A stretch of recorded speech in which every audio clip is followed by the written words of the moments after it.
chers amis de la presse, de votre présence qui témoigne de l'intérêt que vous accordez à nos activités. Je vous souhaite à toutes et à tous la bienvenue chez moi. Cette mini-conférence de presse arrive à son heure, car j'ai senti, il y a fort longtemps, la nécessité de tirer la sonnette d'alarme sur la gravité de la situation politique, sociale, économique de notre pays et sur l'urgence de reconstruire notre République qui souffre des hommes qui l'incarnent et de ses institutions, de la manière par laquelle elle est gérée. Le texte que j'ai bien voulu vous présenter est un appel au peuple. Il retrace notre déception et notre vœu de voir le Sénégal réconcilié avec son histoire, qui n'a rien à voir avec ce que le président Macky Sall nous propose aujourd'hui. Voilà 58 ans d'indépendance que notre pays, malheureusement, est toujours à ce niveau de pauvreté, de règlement de comptes politiques, de persécution et de chasse aux sorcières. Le Japon a subi les fameux bombardements stratégiques de Hiroshima et de Nagasaki en 1945. Et ce pays est aujourd'hui la troisième puissance économique mondiale grâce au dynamisme et au génie de ses ressources humaines et de leurs matières grises. À côté de chez nous, le Rwanda et la Côte d'Ivoire, voilà deux pays qui étalent de manière extraordinaire leur économie, qui étaient marqués par de graves crises et tensions qui ont secoué leur économie et vu des milliers de leurs fils mourir.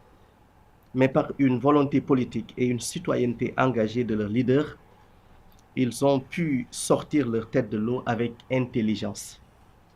Au Sénégal, on nous parle de 7% de croissance, de taux de croissance, mais cela ne nous impressionne nullement, ni ne nous concerne, car ces chiffres, comme d'autres statistiques d'ailleurs, ne reflètent guère les réalités économiques, sociales et géopolitiques des profondeurs du pays. Nous ne pouvons pas avoir 700 km de côte, 200 km dans les eaux internationales, du pétrole, du gaz, du zircon, du soleil, de l'or, le tout reposant sur un socle de stabilité politique et que l'on continue de stagner encore dans le lot des 25 pays les plus pauvres au monde. Il y a donc là un réel problème de leadership et de management de nos dirigeants qui ont fini de nous étaler leurs carences et leurs limites. Depuis 58 ans, aucun de nos dirigeants n'est parvenu à allier réconciliation, faire rêver les populations, matérialiser leurs rêves et construire en même temps une république forte sans discrimination ni corruption. J'appelle le peuple à la création d'une nouvelle voie qui mettra fin aux manœuvres malsaines de nos politiciens, contraires à ce pourquoi ils ont été choisis par ce même peuple souverain. La situation que nous traversons est vraiment grave. Elle est sentencieusement périlleuse. Il nous faut alors un sursaut national dont j'incarnerai avec amour, humilité et foi les principes. Le mouvement d'ACDUP ira aux élections avec ou sans parrainage, à travers un programme révolutionnaire fondé sur la solidarité triangulaire, un projet de société dédié au peuple.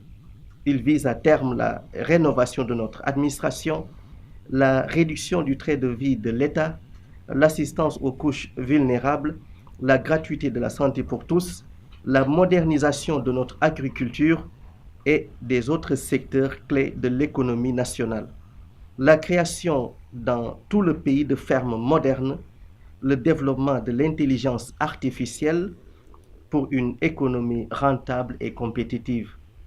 Les salariés du Sénégal auront un meilleur traitement avec le paiement obligatoire des heures supplémentaires et leur défiscalisation pour un pouvoir d'achat soutenu. Pour les jeunes, un guichet unique pour le cartable du premier emploi sera créé et une banque futuriste sera exclusivement dédiée aux émigrés dont la contribution à l'économie nationale est considérable. Voilà, entre autres, quelques grandes lignes du projet de gouvernance que je proposerai aux Sénégalais, mais l'épine dorsale de cette feuille de route, référentiel absolu de notre politique, est un outil de révolution qui permettra de renverser la tendance économique en améliorant de manière drastique le quotidien de chaque Sénégalais. Je vous remercie de votre attention et vous convierai bientôt à une autre occasion pour vous parler de tout cela en détail.